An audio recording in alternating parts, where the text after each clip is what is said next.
biggest stories that matter to you the most. Breaking news, John Calipari is finalizing a 5-year deal to become the Arkansas Razorbacks' next head coach, covering college sports like no one else.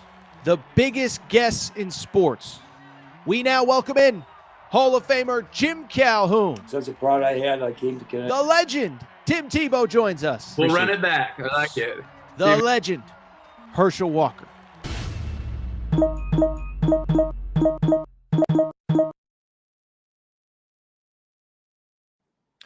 Welcome in, everybody. Monday night edition, Aaron Torres Sports Podcast. Hope everybody's doing well. Hope everybody is having a great day. Had a great Father's Day weekend. Happy Father's Day to all the fathers out there. That is why there was no Sunday night show. I think for the rest of the summer, we may kind of scale back on the Sunday night shows and stick to shows during the week. But I bring it up to say, hope everybody had a great Father's Day. We got ourselves what I think is a pretty fun show. We're going to stay away from the Caitlin Clark, Angel Reese discourse. NBA Finals, you go somewhere else for that because these finals are boring as hell. But I'll tell you what, it is that time of year where there's still just a little bit of college hoop stuff, but it's also time to start ramping up for some college football. So here is what is on this docket for today. How about this? Our friends at Circa Sportsbook released their early lines for all the big games in college football. So a few weeks ago, we talked about the week 1 lines, Florida, Miami, LSU, USC, whatever. Today, we got all the big ones. Ohio State, Michigan, Ohio State, Oregon, Texas, Michigan, Alabama, Georgia. And we'll go ahead and look at some of the big lines and frankly, what I think the lines say about what we can expect come college football season. From there, we will get to actually a pretty busy weekend in college hoops.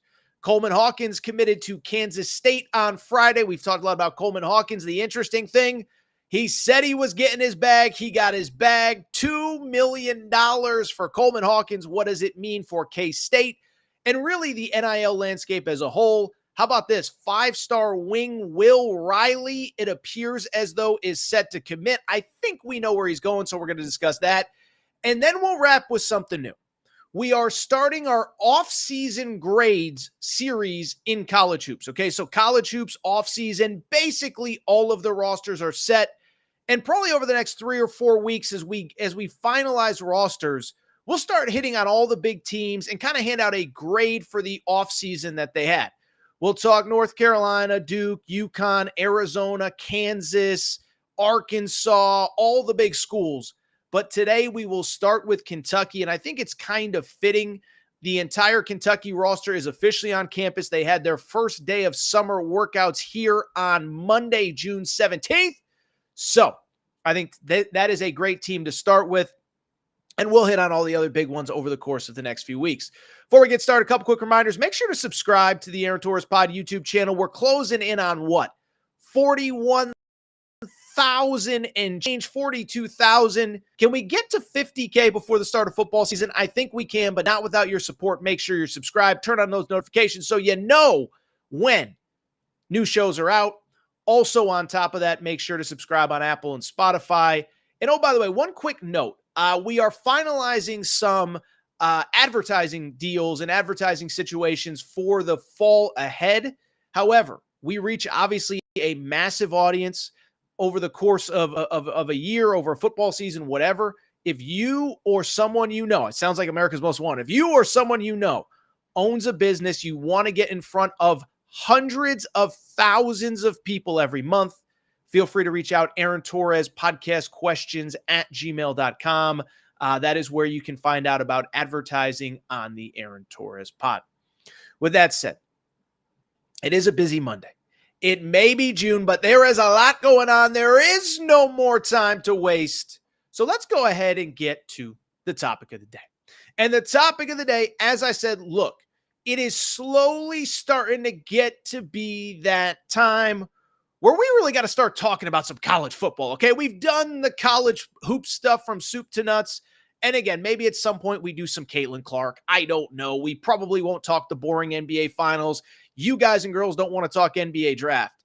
But what we can do is start getting ready for what is going to be an awesome college football season ahead.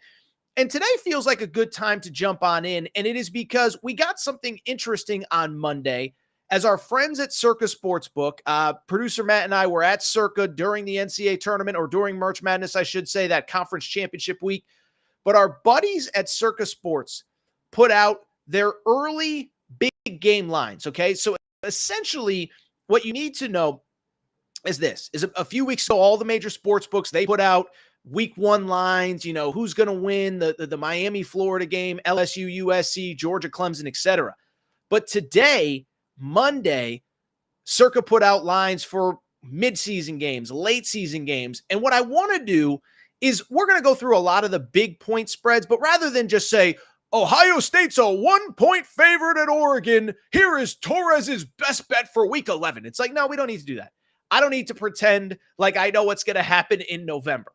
But instead, if you look at the lines that were released on Monday, you start to see trends and you start to get a feel for how Vegas feels about certain teams and certain programs. So we're going to look at the lines, but really talk about these teams and what Vegas is telling you need to know, whether I agree or disagree. By the way, I do have a few best bets that are probably worth at least discussing very briefly.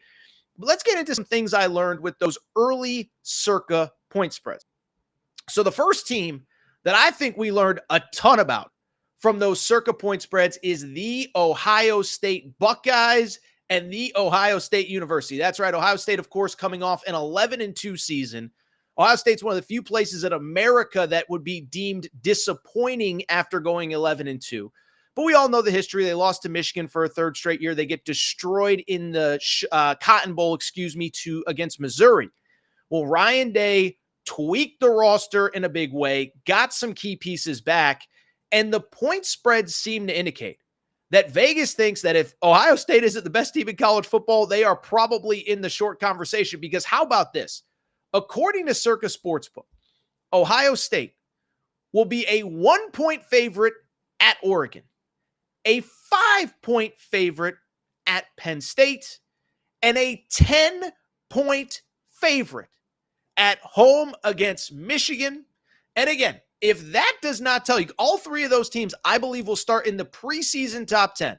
And if that does not tell you how much Vegas likes Ohio State coming into this year, I don't know what else will, as Ohio State is currently, to open things up, a favorite at Oregon, a favorite at Penn State, and close to a double-figure favorite against Michigan. And so, like I said, I think what that says to me very clearly, Vegas believes in this Ohio State rebirth. Now, maybe some of it has to do with the fact that, of course, Michigan, is in pseudo rebuilding mode, and we'll talk about Michigan in a minute. No Jim Harbaugh, he's gone. But what a lot of it says is that Ohio State, we know that they needed to make moves in the transfer portal, and they did.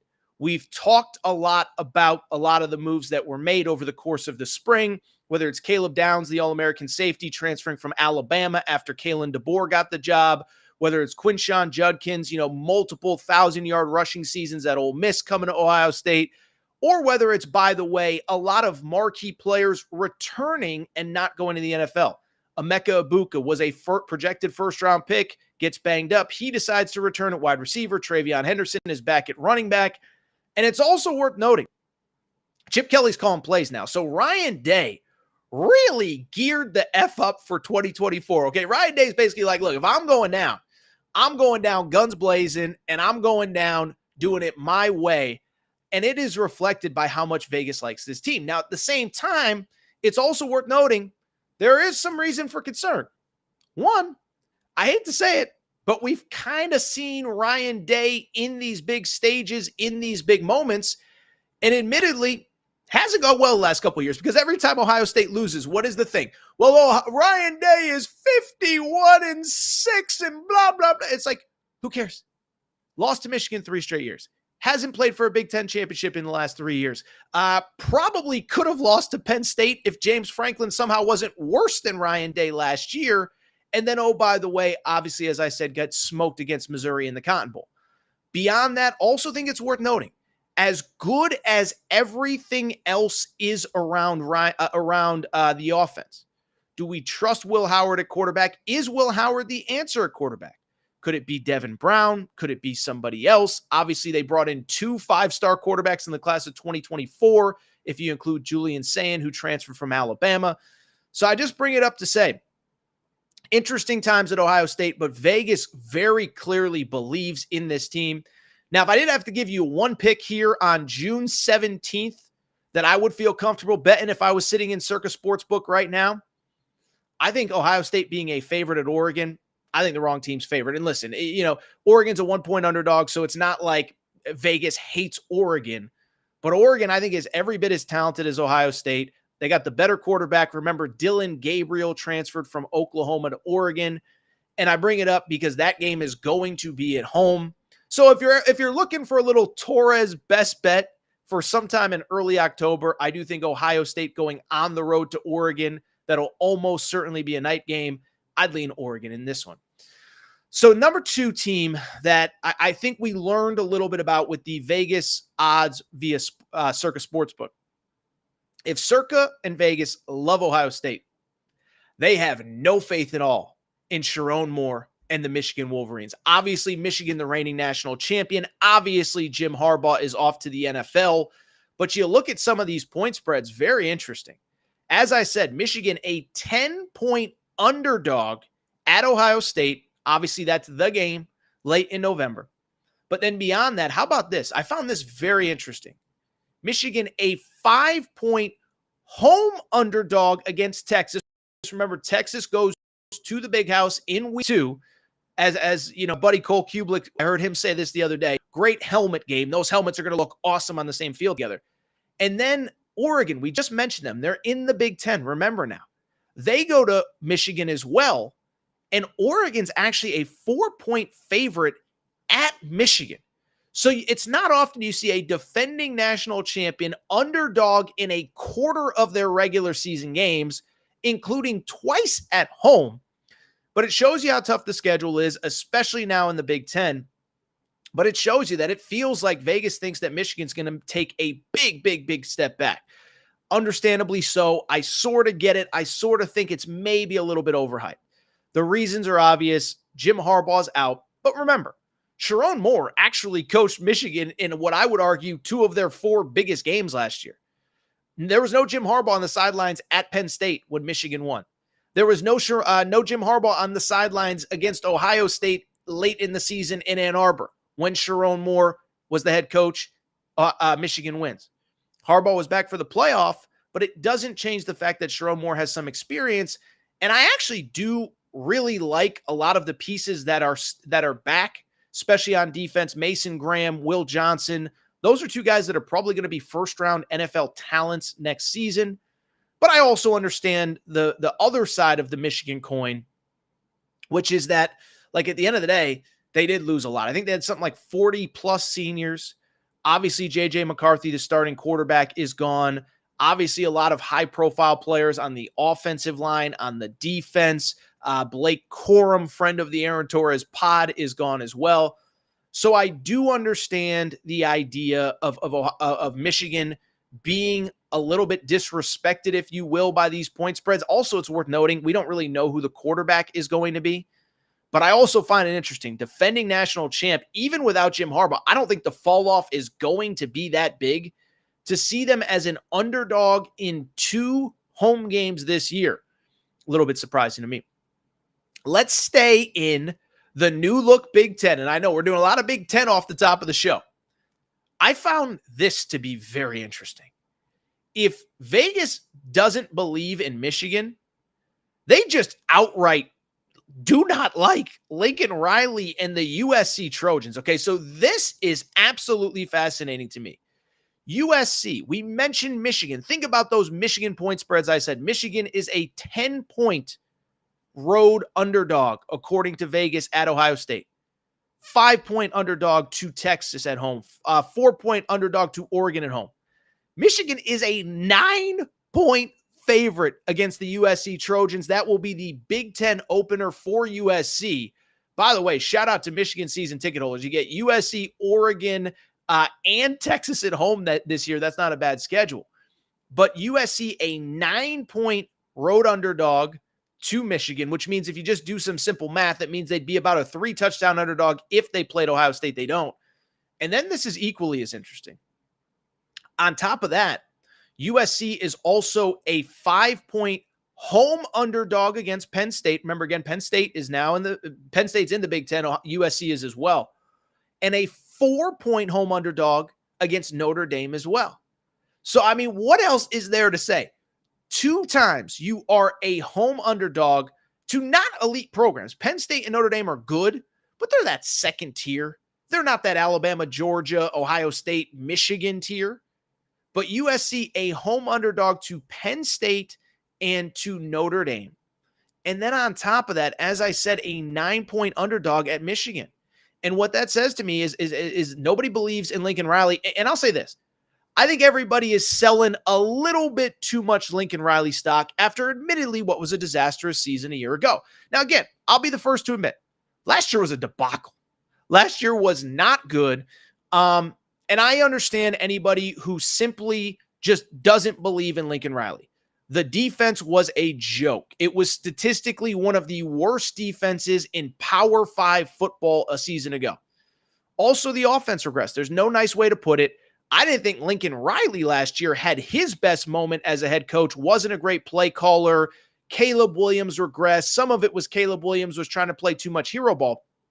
But I just bring it up because you could tell that this team was not the same team that they were 2 seasons before when they played for a Pac-12 title. It feels like, they lost that game to Utah and they were never the same after that.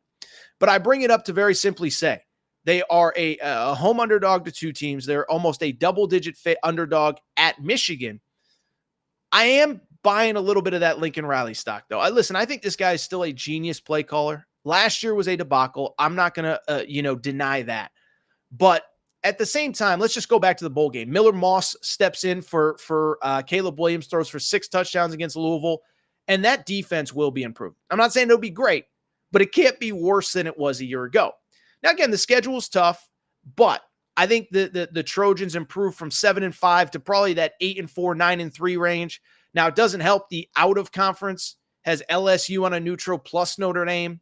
And then on top of that, you have the Big Ten schedule with at Washington, as well as, Penn State at home, as well as Nebraska at home, on. And of course, Notre Dame to end the season. When I look at that USC lineup, listen, I do think they're probably being a little bit undervalued right now. I would add, if you do want an AT best bet, listen, I would actually take the Trojans plus the points at home against Penn State in that week, whatever it would be, week 5, week 6 game. Listen, we know Torres is not a big James Franklin believer. And I think Lincoln Riley is going to be able to put up points on everybody, including teams, especially games in the Coliseum. So if you're asking me for a best bet amongst those games, I'd take USC plus the points at +5, but it's kind of jarring and shocking that a program that a year ago was coming off an 11-win season, a year ago had the reigning Heisman Trophy winner, a year ago had as much buzz as anybody in college football, is now an underdog to Notre Dame at home and Penn State at home, as well as Michigan, a double-digit underdog on the road. Let's get back to a team Vegas loves. I'll say this. Vegas loves Texas, man. And listen, Texas, I get it. Let's give them credit coming off of a Big 12 championship, coming off of a college football playoff appearance, and they were a play away from playing Michigan in the championship game. They return Quinn Ewers. They return a big chunk of their defense. They return probably maybe the best offensive line in all of college football. And I'll tell you, Vegas and Circa sure do seem to love them because, as I said, they are a 5-point road favorite at Michigan. They're an 8-point favorite against Oklahoma on a neutral field. Remember, they lost to Oklahoma last year, beat Alabama early, lose to Oklahoma in the Red River Shootout. And then late in the year, that Thanksgiving game, they are a 5-point favorite at Texas A&M. I know Texas A&M is going through its own coaching change, but Kyle Field is tough to play. On the one hand, I get it. Like I said, why I would like Texas, why I understand the hype. Listen, they returned maybe the most accomplished quarterback in college football. Carson Beck's probably in that conversation, but Quinn Ewers is right there. The team is as deep as it's been. The O-line is awesome. But I'm also going to say this. It does feel like there might be a little bit too much Texas hype coming into the year. This is a team, remember, a couple things stand out. One, listen, we know nobody ever wishes ill will or injuries upon anybody. But at the same time, let's call a spade a spade. Quinn Ewers, for each of the last 2 seasons, could not get through healthy. Now, the good news for Texas, they got Arch Manning as the backup, but it doesn't change the fact that Quinn Ewers has not been able to stay healthy. But I'll also just say, listen, Texas was a great story last year, but even in the Big 12, they had moments where they struggled. Put away Houston late, win by a touchdown. Win in overtime against Kansas State. Play, as I said, lose to Oklahoma, which is no shame. But listen, they played 2 teams all year in the regular season that had as much talent as they did. Did beat Alabama before Alabama figured things out, but then lost to Oklahoma on a neutral field. And so you look at that team. By the way, TCU, you win by 3. I like the Texas story. It's obviously good for everybody in college football. If Texas is good, does feel like there's probably a tiny little bit too much hype on them, though. Last team I want to get to before we take a break, talk some college hoops.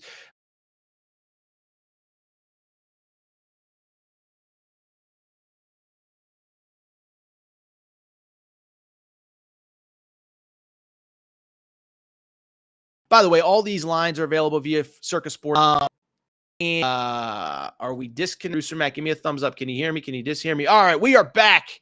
Got disconnected there for half a second. I won't touch anything, but I saw actually a pop-up as well that I was disconnected. Apparently, Sark and the Texas people did not like what I had to say about them. So, clearly there is some tampering going on my internet from Austin.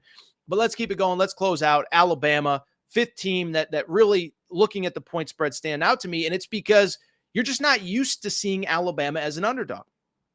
Now, we know year 1 of the Kalen DeBoer era. We know this is the first time that Nick Saban will not be leading this team out of the tunnel since 2006. Really, 2007 is when they picked things up.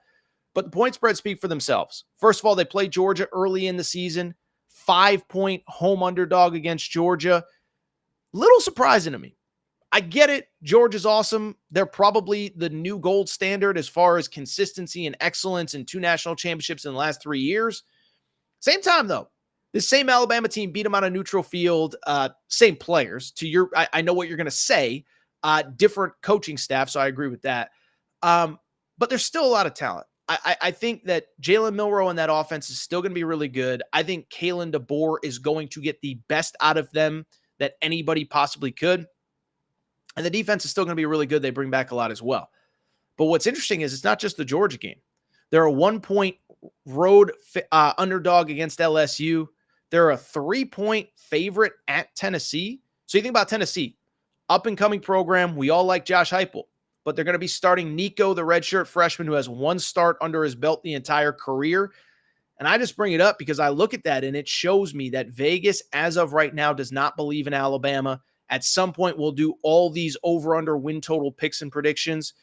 I think Vegas is kind of sleeping on Alabama. I think it's tough to ask Georgia to go in, play at Alabama.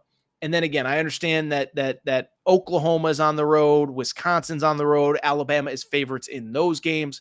But also to see him as a slight underdog against an LSU team that's replacing basically its entire offense, that's surprising to me, as well as a 3-point favorite against Tennessee.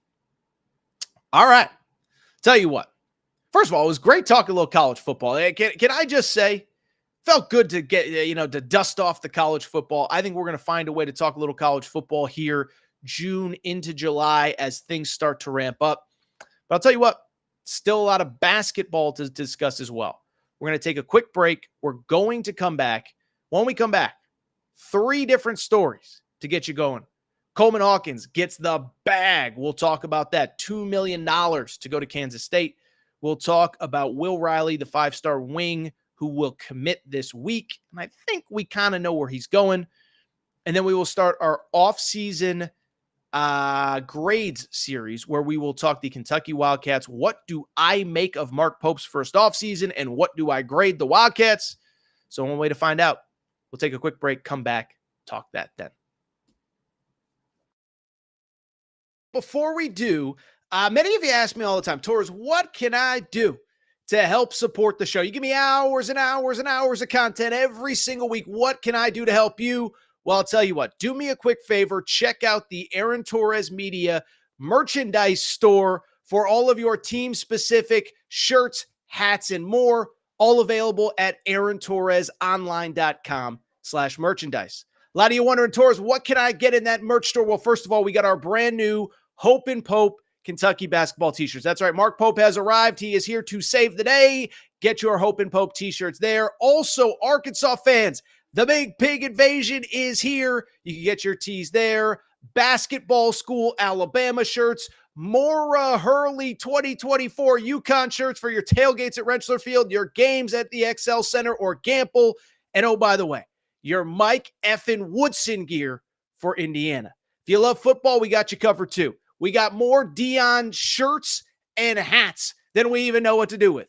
The freeze warning has hit the plains. Auburn fans, grab your freeze warning tees now. And of course, our new era, new rules shirt applies to Nebraska football and its incredible fan base. We have more coming for the fall, plenty in stock right now. So make sure to check out the Aaron Torres Media merch store at aarontorresonline.com/merchandise.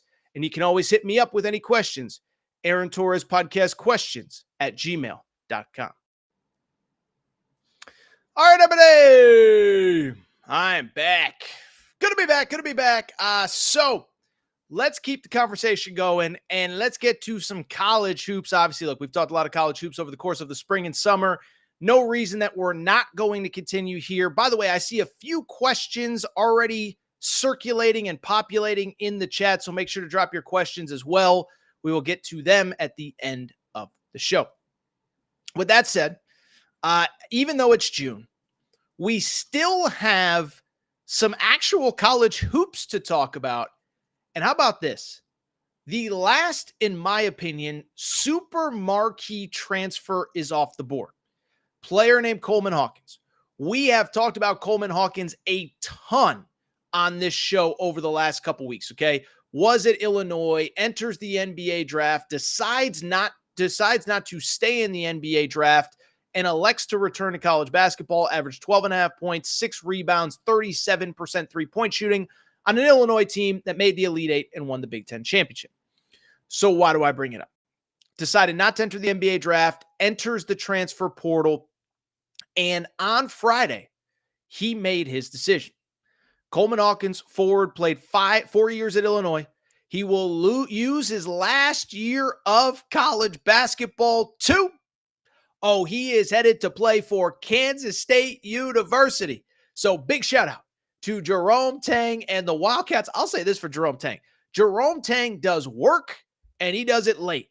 Got Arthur Kaluma on June 11th of last year and gets Coleman Hawkins on June 13th of 2024.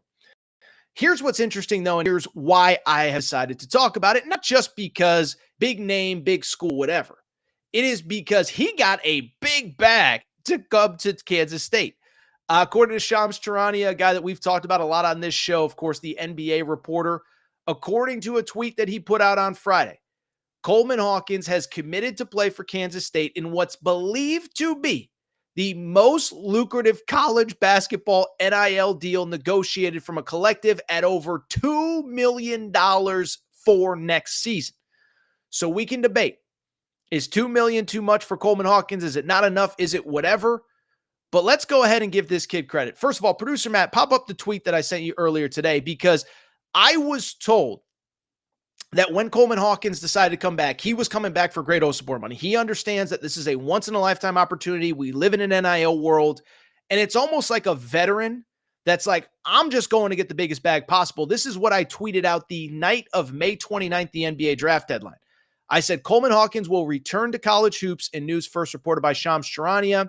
And I said, per a source, his agent has already let schools know he's looking for a payday on par with great Osabor, which was reportedly $2 million. In other words, if you're not ready to pay, don't even call. So thank you for that, producer Matt. And listen, let's give Coleman Hawkins credit, because he came back, as I said, he was telling schools before he even withdrew from the draft that he was looking for a major payday on par with great Osabor.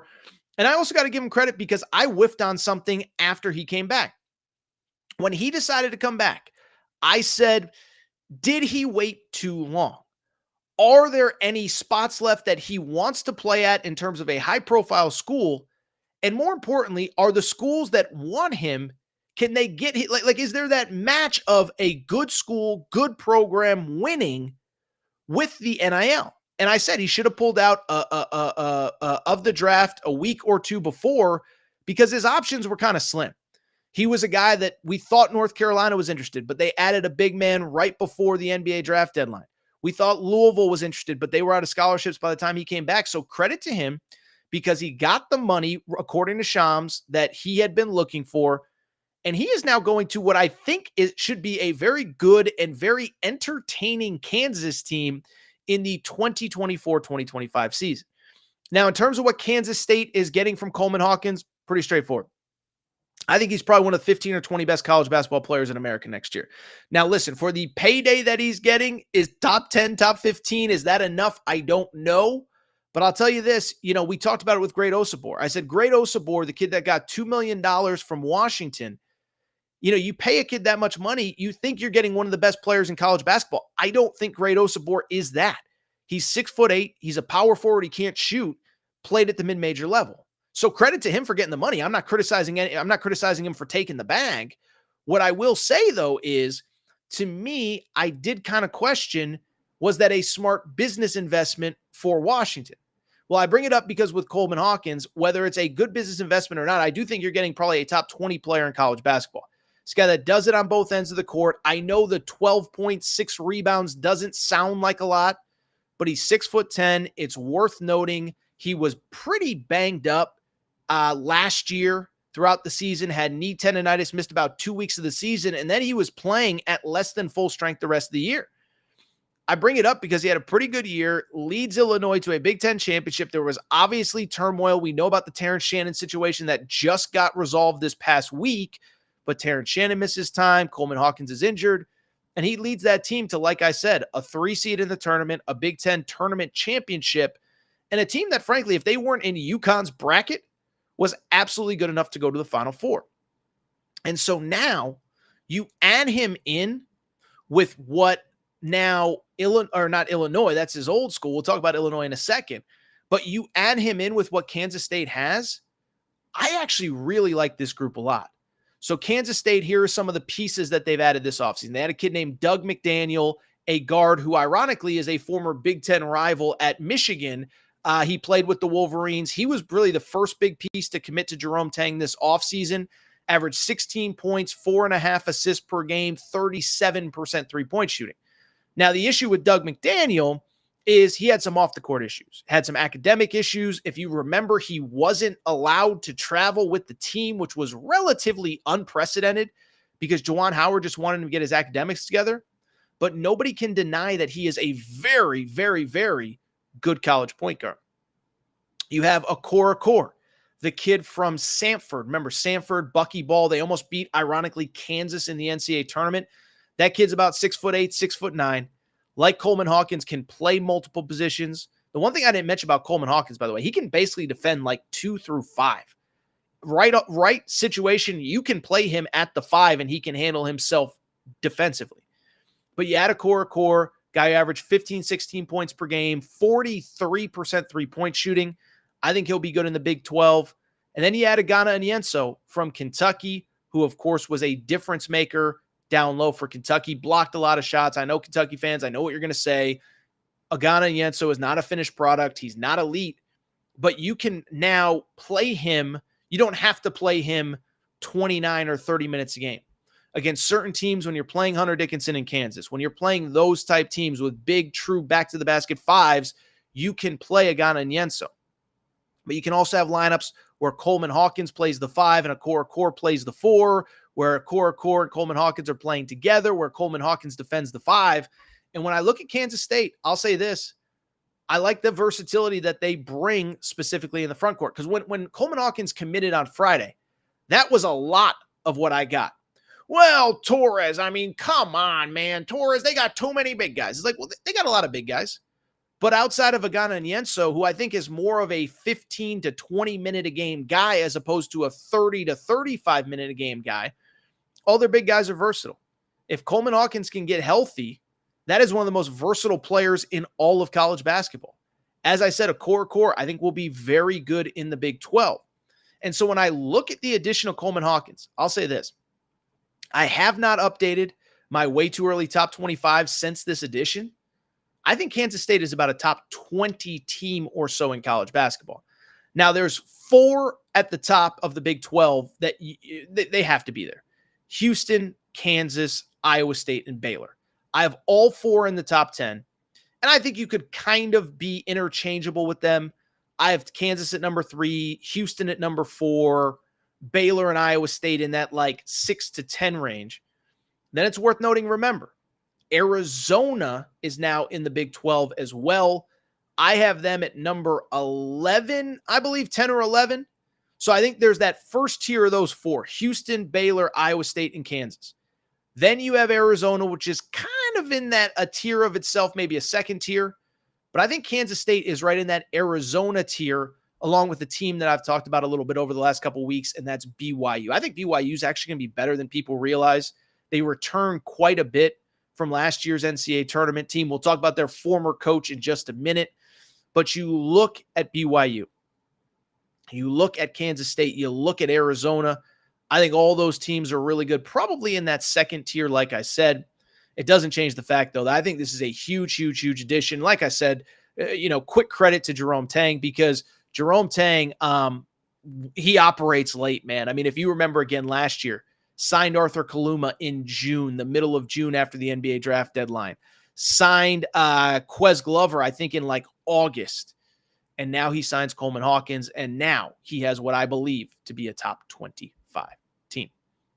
Let's keep it going with another piece of news. Coleman Hawkins, of course, left Illinois, but Illinois was back in the news over the course of the last week, and that is because they might be making a major addition as far as their roster goes in 2024-2025. There's a high school player we haven't talked a ton about, but his name is Will Riley, okay? He is a 6'8" forward from Canada, and he is a 5-star player in the class of 2025. And I bring it up because Will Riley's kind of been this guy that everybody's kind of keeping their eye on. Is he going to reclassify? Is he going to come to 2024? Is he going to stay in 2025? And then beyond that, the schools that are interested in him are obviously pretty much all the big boys. Well, I bring it up because on Friday, a lot of stuff happened on Friday, by the way. I thought about doing the emergency, immediate, quick show. And I was like, you know what? We got all September, October, November, December. I ain't busting my hump in June for whatever. But I bring it up because Will Riley, 5-star, announces that he is down to 5 options and that he will be making his decision this coming Sunday, June 23rd. Those options, he has 4 colleges: Alabama, Kentucky, Illinois, and also Arizona, and also the NBL, which is the Australian League. Of course, if you're an old school listener, you remember when the entire continent of Australia turned its back on me and got mad because I kind of bashed that league. But to their credit, they've kind of plucked a marquee American player or two over the last couple years. Not only RJ Hampton, not only LaMelo Ball, but also recently Trenton Flowers, AJ Johnson, who are both going to be in the NBA draft this year. So Will Riley announces his final 5. He will make his announcement on Sunday. Let me say this. I think we know where he's going. I think we know what decision he is ultimately making as far as 2024 or 2025. And that is where this gets interesting, right? Because ultimately, the big question to me, it's not what school, which sounds weird. What school? It's, are you going to 2024? Are you staying in 2025? Because if you stay in 2025, I don't really care where you're committing. Because at the end of the day, it means that there's a year between when you have to, between now and when you have to enroll in school. But I think the timing of it, we're late in the summer, rosters are kind of set. I think it seems to indicate pretty clearly to me that he's planning to reclassify. First off, I was thinking about this. I can't remember very many situations, and maybe somebody could name them to me. players who this late in the process, there's buzz that they're going to reclassify and then they don't. I remember Tyrese Maxey, the year that he committed to Kentucky, there was like a minute where people thought he might reclassify and he didn't. But for the most part, when you get into June, July, August, if the reclassification buzz is there, you almost always do it. Cooper Flagg did it. Marvin Bagley reclassified, ended up in college. Devin Askew, a name that Kentucky fans will certainly remember as well. So I think Will Riley is going to reclassify. And if he does, I think it is almost certain that he ends up a member of the Illinois Fighting Illini. So you don't want to put the chickens before they hatch, but credit to Illinois if they can close their 2024-25 roster with this kid. First of all, in terms of one, I explained why I think he's going to reclassify. But in terms of why I think it's Illinois, first of all the recruiting experts seem to be leaning that way. But also it's a little bit of deductive reasoning, right? If you look at these rosters, just think about the fact, just look at the rest of the rosters. Alabama doesn't have any scholarships. They're at a full 13. And as I said, Alabama is Noah's Ark of college basketball. They got 2 of everything. And as good as Will Riley is, they're pretty set on the wing. Jaron Stevenson is back. Grant Nelson's kind of a 4 that plays on the wing and likes to shoot threes. They got Latrell Wrightsell. They got all the shooters, Chris Youngblood. And I know Will Riley isn't the perfect comp to any of those guys, but there's literally not a roster spot for him. And then I don't think the fit's there. Kind of the same with Kentucky. Now, look, I think Mark Pope has done an awesome job. We're going to talk about Kentucky in a minute. But when I look at Kentucky, it feels like they got all their scoring on the wing pretty much set. Jackson Robinson was a late addition, but a really good one. On top of that, Andrew Carr, he's a 4 more than a 3. I get it, but he's obviously going to play big minutes. And then Colby Brea, I think, is one of the more underrated players in the portal this offseason. A guy that shot 49% from 3. And I just don't know where the spot is for Will Riley. And if you're reclassifying, ultimately you're trying to go to a place where you can play right away and play big minutes to put yourself in position to get drafted a year from now. Arizona's kind of the same. Now, I think Arizona has made a push. I don't know that even Arizona feels like they're in great position, and understandably so. They have another 5-star, Carter Bryant, McDonald's All-American, who's coming in at that spot. And they added Trey Townsend, the transfer from Oakland, who played against, who was the Horizon? Was it the Horizon? He was the league player of the year. So Arizona is set there. And so you look at Illinois. This just seems like a natural landing spot. Now, in terms of if Illinois gets them, a couple things stand out. One, first of all, I think they're getting a really good player. Now, look, it's tough for a high school player at this moment in time to come into college basketball and have immediate success. I don't think this kid's going to be like an All-American type player. He is really talented, though. 6'8", can kind of do just about everything, can handle the ball, can shoot the 3, can finish at the rim, can finish through contact. Now, look, he's going to be stepping in, if it is Illinois, to a tough situation because Brad Underwood is a tough coach to play for, but it doesn't really change the fact that he is going to be effective from day one because all the tools are there. Beyond that, I think this is important as well. I think he is a fascinating piece for what should be a good Illinois team. Now, we talked football a minute ago and the impact on the realignment in college football. Big Ten is going to be much tougher next year with the addition of UCLA, which I think is going to be good. USC, which I think is going to be good as well, first year under Eric Musselman. But at the same time, you look at the Big Ten, I don't think there are those great teams next year. Purdue obviously loses the National Player of the Year. Indiana brings in a ton, but it's kind of prove it time for Mike Woodson, right? You had 2 years of Trace Jackson Davis. He was really good. He kind of carried you. He leaves. Now all of a sudden you miss the NCAA tournament altogether. So while I like Indiana, we'll be talking about them at some point in our offseason analysis recap posts. At the same time, like Mike Woodson's kind of improvement mode. We know you got Cannon Carlisle. We know you got Miles Rice. We know you got Umar Bala. We know you got Luke Goody, ironically from Illinois. Now it's time to go do something with. And so when I look at Illinois, I think Will Riley, if he does ultimately commit, and I'm being careful because I don't know that it's 100% done, I think he adds a very nice dimension to them. I like the pieces that Brad Underwood has added this offseason, like Kylan Boswell, the transfer from Arizona. He's a point guard. Like, I think Trey White, who transferred from Louisville, started his career at USC as a very underrated piece. He was one of the best freshmen in college basketball 2 years ago, struggled this past year. And I think he's going to be, I think tough coaching is kind of what he needs from Brad Underwood. I think he has a chance to be really good. And then finally, I think you had Will Riley. That's that wing scoring that you need. That's that wing difference maker that you need. And by the way, to be clear, those aren't the only players on that roster. Like I said, you already have what I think are a couple really nice pieces in Trey White and Kylan Boswell. I think on top of that, you have also a couple other nice pieces.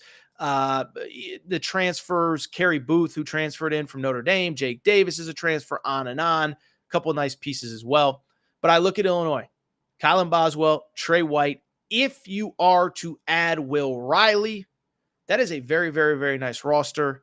Probably takes a step back because it's hard to be better than Big Ten champion, top 10 team by the end of the year, in the Elite Eight, playing to go to the Final Four against UConn, but still think that this is a very, very good team. Now we wait, because Sunday Will Riley officially will announce, and Sunday we will find out, is it Ohio State, is it is it Ohio, or is it Illinois? Excuse me, I still got football on my brain. Is it Illinois? Is it Arizona? Is it Alabama, Kentucky, Australia, or something else? All right. Let's go ahead and wrap the show. We got one topic left that I do want to talk about from over the course of the weekend. And that's, kind of just something that we're going to try here on the Aaron Torres Pod and Aaron Torres Pod YouTube channel. We did it a few years ago. We have not done it since. But with June being a pretty slow month, with producer Matt on board kind of to help me with some of the editing things, what we're going to do is we're going to bring back what we call off-season grades in college hoops. Pretty straightforward segment that I think you can kind of figure things out. But essentially, the bottom line is this. By mid to late June, which is where we are now, we know what virtually every college basketball roster looks like. The NBA draft deadline is done. Every marquee portal player that I can tell is out. I think of my top 100, I think there's one player left available, Arthur Kaluma, who's like the bottom 20 of available players. And so you're not going to get any major upheaval.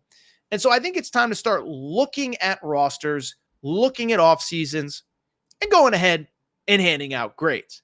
And so where I want to start today, and I think it's an appropriate place to start, is with the Kentucky Wildcats. Arguably the biggest brand in college basketball, new head coach, entirely new roster from a year ago. And I just think it's a fun place to start. By the way, if you missed the top of the show, we're going to do these for all of the big programs: UConn, North Carolina, Duke, Arizona, Kansas, Arkansas, etc. But like I said, let's go ahead and talk Kentucky. Let's talk their offseason, what I liked, if there was anything that I didn't like, and ultimately how I would grade it. And again, this will be a continuing series all June and probably into July. Now, in terms of Kentucky, let me say this. First off, wild offseason. And I still go back, and I'm going to talk about the name that no Kentucky fan wants to hear about, but I still go back to that Oakland game with John Calipari still on the sidelines. And I remember after that loss, we did the show. You can go back and find it. But I just remember doing that show, and it was so toxic all around. And this isn't where I blame the fans and it's all the fans' fault. That's not what I'm going to do now. But it just felt like that thing had run its course. But I remember thinking at the same time, it's like, how are you going to get out of this? You can't pay the $33 million, but he's too stubborn to quit. And if you go back to that night, I said, I actually think John Calipari should resign. Bring it up. You know what happened. The chicken man from Arkansas, John Tyson, calls John Calipari. John Calipari meets with Hunter Yurachek. Final Four weekend, John Calipari is out the door to Arkansas. Go through a coaching search. Listen, I'll say this. I said it at the time. I stand by it. I don't regret what I said. But didn't love the process to get to Mark Pope. But you can go back and listen to those shows. I like the Mark Pope hire. I didn't love the process because you went after a guy, Scott Drew. If you're Mitch Barnhart, that you've been promising for years to your fan base, he says no. You go after Dan Hurley when you know Dan Hurley's going to say no. And then I also thought you could have waited for Billy Donovan. Bring it full circle to say that I did like Mark Pope, We had him on the show when he was at BYU many years ago. And basically what Kentucky fans are seeing right now is what I said the day he was hired, that this is a guy that is full of energy, full of enthusiasm. As he said, he understands the assignment. In other words, the Kentucky job is not going to be too big for him because he lived it. He knows what it's like every single day to be living and playing and part of BBN. As a matter of fact, I don't know if he said this in any of his interviews, but I remember him saying it on this podcast when we had him on many years ago. He said, actually, why he has such a good perspective is because he actually redshirted his first year at Kentucky. You go back to that era, he, of course, was in an era when he transferred from Washington, he had to sit out for a year. And so he kind of got back, was able to sit back, see BBN for what it is, take a deep breath, see how intense it is, how passionate it is, how excited the fan base is. And so there is no one, listen, you could argue, is he the best candidate? Is he the most qualified candidate? Whatever. I don't think you can argue that there was a single person that understood the job, the requirements and expectations quite like Mark Pope. And so to Mitch Barnhart's credit, didn't love the process, but loved the end result, loved what they got out of that job. And now you are out of the job opening. And now you start talking about the players that he brought in. And I love the roster that he put together. And I know what everyone's going, oh, Torres is just a big Kentucky homer. No. I've said from the beginning, even before Jackson Robinson committed, I said, if you actually break down this roster, a lot of very good veterans, couple developmental freshmen, but more importantly, it's not just about recruiting individuals. It's about recruiting guys that fit this system, that fit what Mark Pope wants to do. And in this portal era, he got really old and really experienced, something that I think Kentucky fans are going to embrace. In terms of the process, look, I love how he went about putting together this team. Focused on the defensive end first. Amari Williams, center, Drexel, 3-time defensive player of the year, and in my opinion, the best defensive player in the paint in the transfer portal this offseason. And you can argue and you can debate whatever. All I know is he chose Kentucky over St. John's. If you choose anybody over Rick Pitino, that is a recruiting win. And so you have that element of it. Then you go get Lamont Butler. This might have been their best recruiting coup given everything. Lamont Butler entered the portal on a Wednesday night. Kentucky staff flies cross-country Friday morning, seals the commitment by Friday midday while Lamont Butler was working out in Vegas as part of the NBA draft process. So you have your pillars in the paint and on the perimeter. Lamont Butler, the Mountain West Defensive Player of the Year. I've said it before. I don't care what he scored at San Diego State. He is a better offensive player than people give him credit for. But with this team, I just don't know how much he's actually going to be asked to score. That's because on top of those two, you had Kobe Brea, statistically the best three-point shooter in college basketball last year. I know Reed Sheppard had a higher percentage, but Kobe Brea was a guy that among players that qualified in the NCAA kind of record books, if you will, Kobe Brea was number one, 49.8% shooting from behind the three-point arc on 201 attempts. I mean, when you hit 49% on 200 attempts, it means that you're doing something right. And then from there, you had Andrew Carr. I think Andrew Carr is maybe the most underrated player in this class, almost 14 points per game at Wake Forest. You had Brandon Garrison, the center from Oklahoma State, probably a backup. And then, the last big one, and I know there were other players, to be clear. I'm very aware that, Ansley Almanor committed from Fairleigh Dickinson. I understand that late in the process, you get Kirk Kriisa or a little bit later. But then I also, you get to the point where you do need that scoring pop, and you do get it in Jackson Robinson late in the process. And so when I look at this team, listen, I've said it before. I don't criticize other media members who have differing opinions than me. Listen, I miss on stuff all the time. That's why we do Aaron Right, Aaron Wrong on this show, my best and worst takes of the week. I get stuff wrong all the time. But let's just talk through this Kentucky roster and the idea that some people don't think it's a top 25 roster, okay? Think about this, okay?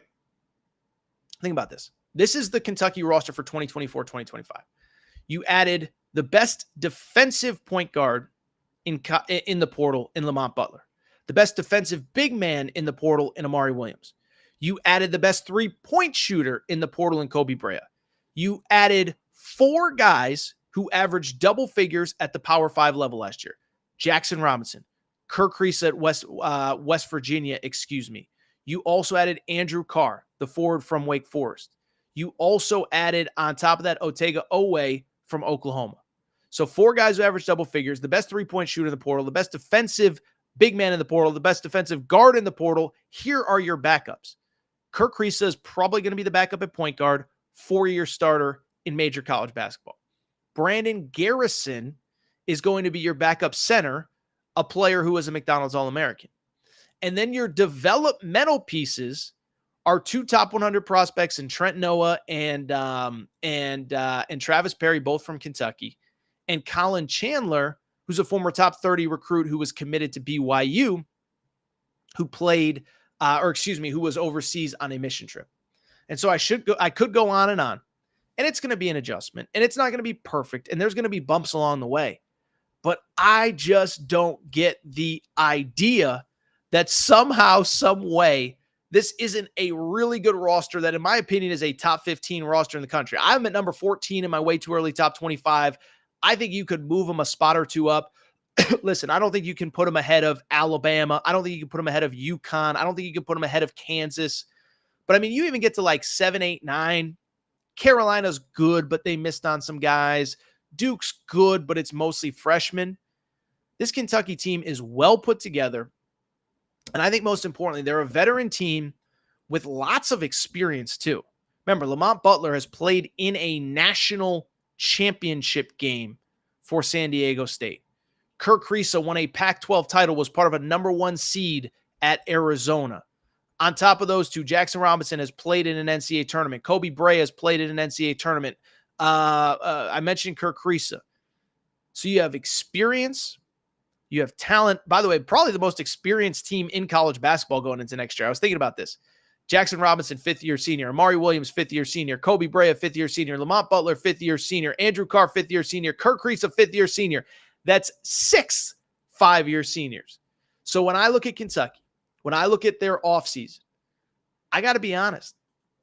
I got to give them probably an A minus maybe. I mean, I guess you can't give them the A++ because they didn't get everybody they wanted. They didn't get Chaz Lanier. Okay, we'll see if Chaz Lanier, what he ends up doing. I'd rather have Jackson Robinson having played in Mark Pope's system. So they missed on a few guys. But I give him an A because remember, he started with nothing, a roster of 0. And when you factor in the grade for Kentucky, you also have to remember Mark Pope, I believe, has put together one of the best staffs in the country. Alvin Brooks is one of the best assistant coaches in all of college basketball, won a national championship at Baylor, could have stayed there until he got a head coaching job, comes to Kentucky. Jason Hart, we've talked about on and on what he will bring to that program. And I got to give Mark Pope an A for his offseason. Credit to Mark Pope. Really, really, really good offseason from him. That is your first official offseason college hoops grade. We'll do more of those on North Carolina, Duke, Louisville, UConn, Kansas, Arkansas, whoever, on and on. But that is our first one right there. I think that's ultimately it. Producer Matt, bring up some questions. Just a couple other notes from the course of Monday. One, I did see that Igor Demin, we talked a lot about him, 6'8" guard from Russia.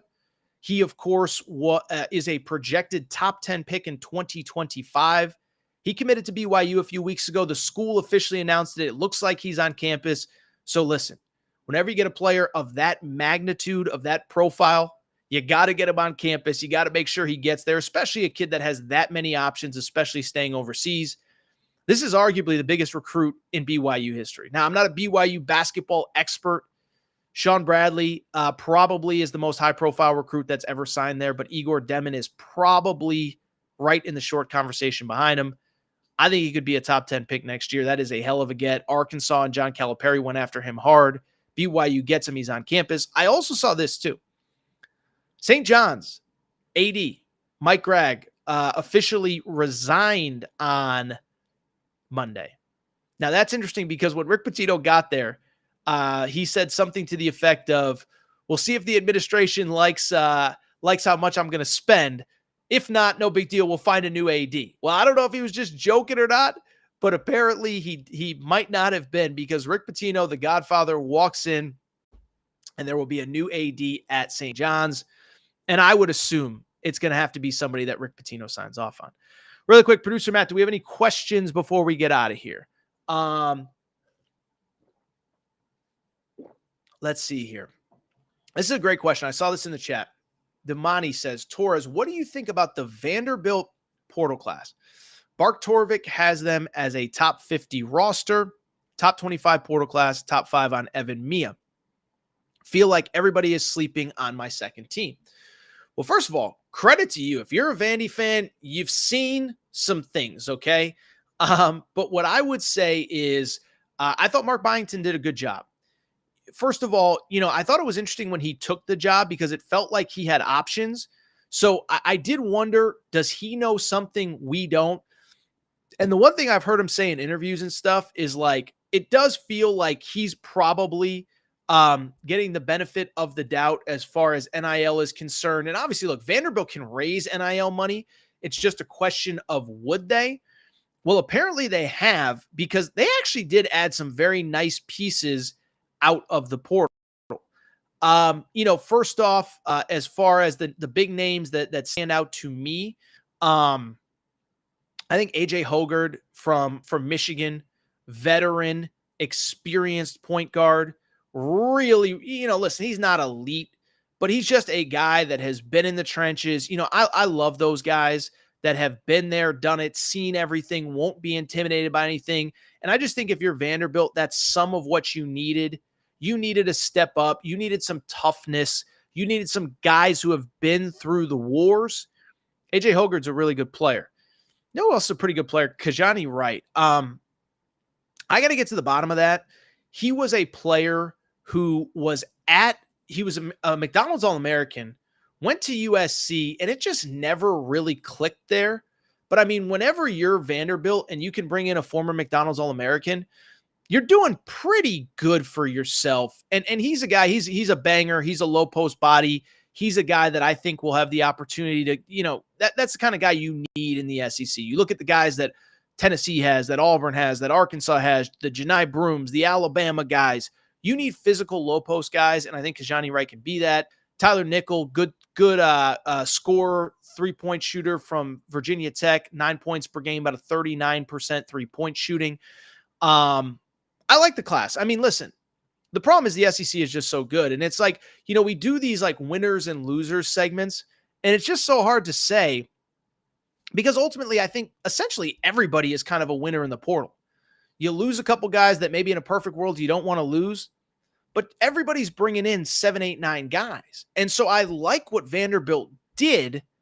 I guess just my bigger picture concern is I like what they did, but I like what Ole Miss did. I like what Missouri did. I like what Arkansas did. I like what Tennessee did. I like what Auburn is returning and what they added. I like what Alabama is returning and what they added. I like what Kentucky did, obviously, because we just started our offseason coaching grades. So Texas A&M should be good.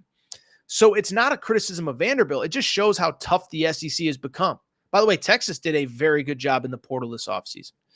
So I'll say this to Monty, listen, I do think there is something to the fact that Vanderbilt did have probably a better offseason than I was expecting. But the SEC is just so tough. All right, I'll tell you what.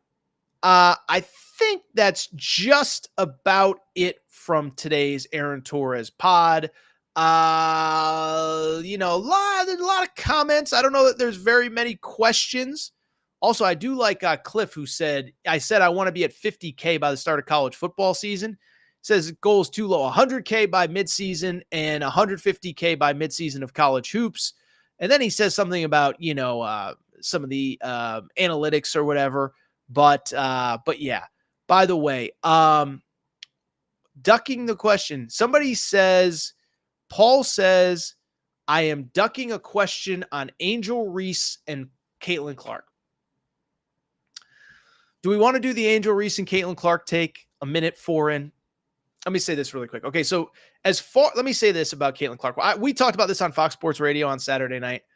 I hate what the Caitlin Clark thing has become. So, by the way, I wasn't planning on doing the Caitlin Clark thing, but Paul off the top says, Torres, why are you ducking Caitlin Clark versus Angel Reese?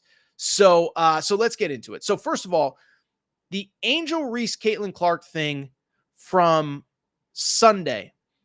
First of all, let me even backtrack. Paul, I'm actually glad you brought this up. Let me give Caitlin Clark and Angel Reese credit. Sunday was the first time in my life, and if this makes me sexist, so be it. The first time I ever actively tuned into a WNBA game. First time I knew a game was going on and said, I have to find it on TV. And it goes to all the reasons. We know Angel Reese from her days at LSU. We know Caitlin Clark from her days at Iowa. And so I was never a Caitlin Clark fan at Iowa. I thought she was a little bit overhyped coming into the WNBA. Listen, I think she was a great college basketball player. I also think Candace Parker was a great college basketball player. Shamiko Hoskla was a great college basketball player. Diana Taurasi, who growing up in Connecticut, I probably watched every one of Diana Taurasi's college basketball games. You know, all these players were as good as Caitlin Clark. But what Caitlin Clark clearly has done is brought eyeballs to the WNBA. But it's an unfortunate thing because I was thinking about this while I was on vacation. And being on vacation, it was kind of good because I could kind of sit back and watch all the discourses kind of marinate and grow and whatever. It was a Sunday when that hard foul. I was sitting in Cabo. I was like, I'm so glad I don't have to comment on this. Then you have the Olympic snub. I was so glad I didn't have to comment on that. But what's unfortunate about Caitlin Clark, let me put it this way. I think there's a very small fraction of people who actually just enjoy watching Caitlin Clark play basketball. Unfortunately, I think there's a much bigger portion that like to just use Caitlin Clark to talk about whatever political vehicle. They use her as a political vehicle to talk about what they want to talk about. And Paul, if you want me to get real, I'm going to get real right now.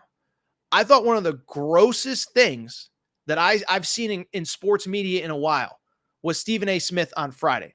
If you remember, it was the day after Caitlin Clark was essentially asked, should people are using your name for political discourse? What do you make of that? And at first she kind of ducked it. I'm focused on basketball, this, that, the other thing. But then there was a follow-up because God forbid she just wants to play basketball. And at the same time, she then said, yeah, I don't want people using my name. And so as an example of people not really caring what Caitlin Clark has to say, but just using her as a vehicle to talk politics, did you see what Stephen A. Smith said on First Take on Friday? It was disgusting. He started with, well, Caitlin Clark, blah, blah, blah, blah, blah. And let me tell you, that's why Donald Trump is a problem for America. That's why I'm sitting here in Dallas for the NBA Finals, but you go 30 minutes outside the city, and let me tell you, it's a different world. And it's like Caitlin Clark didn't ask for this. And Stephen A. Smith, if you want to talk politics, you have your own podcast. Don't do it on ESPN. Don't do it on First Take. And don't use Caitlin Clark as a vehicle to talk politics when she wants nothing to do with it. She doesn't, listen, you could criticize Caitlin Clark for whatever. Is she overrated? Is she talked about too much? She hasn't, as far as I can tell, said anything controversial. As a matter of fact, that's the latest controversy is she doesn't say enough controversial things. She doesn't stand up for the causes that you want. Listen, I think if an athlete wants to have an opinion on outside topics, that's fine. But I think most of these athletes, they are so locked in on their craft and their careers. Patrick Mahomes doesn't have time to have an opinion on, Hamas versus Israel, whatever. These athletes, that's not, if they want to have an opinion, I have no problem with it, but most of them don't, and she clearly doesn't. And so, Paul, you asked me about Caitlin Clark. I'm not going to duck the question. I think it's fair. I think it's certainly topical. Everybody has an opinion. Now, as far as Caitlin Clark versus Angel Reese, let me say this. Two things I always say on the show, right? Two things in life can be true. One, what can be true? That wasn't a flagrant foul. I don't think there should have been an ejection. I don't think there should be a suspension. I saw Matt Leinart, somebody that I used to work with. I like Matt. I don't know him well by any stretch. He said that Caitlin Clark or Angel Reese should be suspended. I completely disagree with that. I don't think it was flagrant. I do think the league at some point does kind of need to step up and defend Caitlin Clark. She's going to get killed out there. But at the same time, can I also say this? Two things can be true. Shouldn't have been suspended, shouldn't have been ejected. But Angel Reese starting to get under my skin. Because remember, this was the girl that really made her name taunting Caitlin Clark in the national championship game. She won the title, good for her, whatever. And then she spent a year taunting and being the bad girl and whatever, and that's okay. I have no problem with villains. But then she immediately goes to the podium after LSU loses in the NCAA tournament and starts crying, and you guys made me into a villain and blah, blah, blah, blah, blah, blah, blah, blah, blah. And then she comes to the WNBA, and it's the same exact thing. She comes to the WNBA. She says, we got there's more than one player that people are interested in. She has the hard foul on Caitlin Clark. Then she goes to the podium and says, yeah, certain players just get an advantageous whistle. It's like, was that not a really hard foul, Angel Reese? So, Paul, there's your question is, I hate what the Caitlin Clark discourse has become because it's not about basketball. It's not about how good she is. It's about using her as a vehicle to promote your own politics. As far as the Angel Reese, Caitlin Clark stuff is concerned, I think it's an interesting budding rivalry. I think Angel Reese seems much more interested in Caitlin Clark than Caitlin Clark is in Angel Reese. And that's all there is to it. Wow. Wasn't expecting the unexpected 4-minute, 5-minute Caitlin Clark rant to end the show. But sometimes you get what you get and you don't get upset. By the way, I'm now seeing in the chat, stop talking about Arkansas as if they're a big-time program. Well, let's see. The last 4 years, they've made 2 Elite Eights, 3 Sweet 16s. They have one of the biggest budgets in the country. They play in one of the biggest arenas in the country. They have not had recent success, but neither is UCLA. Neither is Indiana. I'm not going to stop talking Indiana, so I'll keep talking about Arkansas, Johnny. Our buddy Pam is in here who says Arkansas is a second-tier program. That's a different conversation for a different day. I wouldn't even necessarily disagree with that. But tell you what, let's go ahead and get out of here because was not expecting the Caitlin Clark discourse to pick up there to end the show. By the way, if you do want me to talk Caitlin Clark, I'll talk more of it. I just feel like it's everywhere. It's kind of negative. It's kind of toxic. So it felt like it was best to kind of leave it out. But Paul wanted me to talk about it, so we talked about it. Tell you what, if you're not subscribed to the Aaron Torres Sports Podcast, please make sure to do so. First of all, make sure to subscribe to the YouTube channel. Let's get to what are we going to get to here? 41. Can we get to like 42K by the end of, can we take to 42K by the end of this week? I think we can. As I said, I think we get to 50K by the start of college football season. But yeah, make sure you're subscribed here. By the way, now the Caitlin Clark comments are coming in.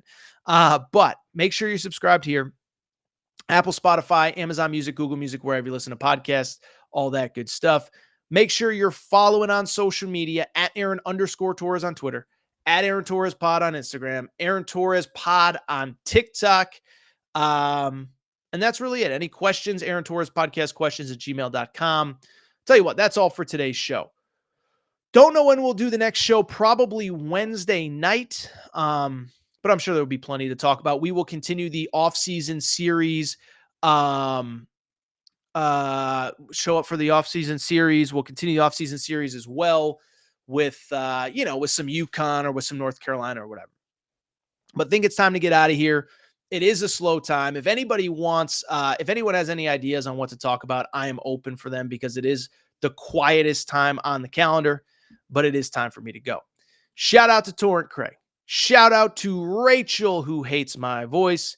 Shout out to JJ Redick, you F-head, unblock me, bro. I will be back later this week. All new